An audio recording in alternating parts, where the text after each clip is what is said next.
After a cross burning on a Bemidji resident's property shook the community, Bemidji leaders and community members came together today to show their support for the victims and to stand up against intolerance. Jamil Donat attended the event tonight and joins us live in the studio with more. Jamil?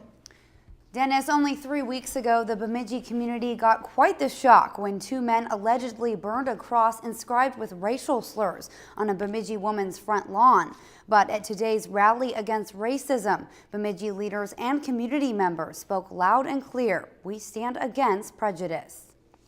I know we can do it. Bemidji leaders and residents are sending a message. One hateful act will not break this community. Sometimes building a bridge requires tearing down a fence, and I think that's what this is about today. After two men accused of burning a cross on a Bemidji woman's front lawn sent a shockwave through the community, members united today to rally against racism. It was a terrible event that happened and a terrible thing that happened with the cross burning, and we want to, let the community know that we're not going to stand for this kind of behavior. The mayor, city and county council members, head of law enforcement, and racial justice leaders all came together to attack this act of discrimination head on. It's very important to gather together and look forward. And to further spread the message of this rally, Shared Vision's organizers handed out these orange wristbands with a message that say, "I embrace diversity," to allow community members to continue the conversation about peace and race relations. It's not necessarily about race, it's about cultures of people in this community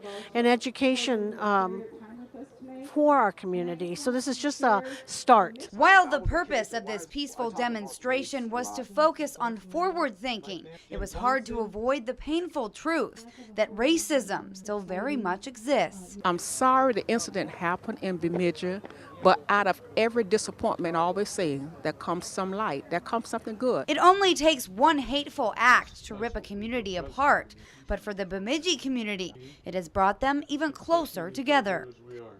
Event organizers say the turnout was a hopeful sign that Bemidji residents will do the work to end racism and spread peaceful relationships in the community. Back to you, Dennis.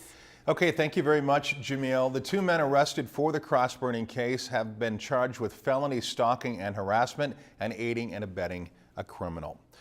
If you've enjoyed this segment of Lakeland News, please consider making a tax-deductible contribution to Lakeland Public Television.